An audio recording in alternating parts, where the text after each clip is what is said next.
আসসালামু আলাইকুম।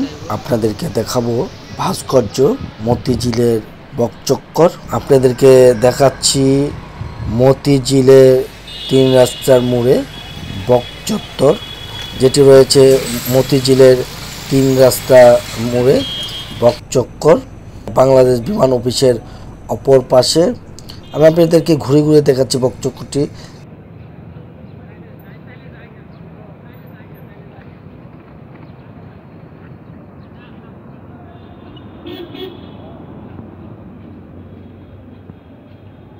যে বিল্ডিংগুলো দেখতে পাচ্ছেন, এটা হচ্ছে হোটেল কোরবানি। হোটেল কোরবানিটা আপনাদেরকে দেখাচ্ছি। দেখতে পাচ্ছেন বকচক্করের উপবাস দিয়ে আপনারা স্টেডিয়াম 3 নম্বর গেট দিয়ে সোজা বের হলে বকচক্করের দিকে চলে যেতে পারবেন। আর এটা হচ্ছে মতিঝিল বকচক্কর। আপনাদের দেখাচ্ছি ভাস্কর্য বকচক্কর মতিঝিলে অবস্থিত।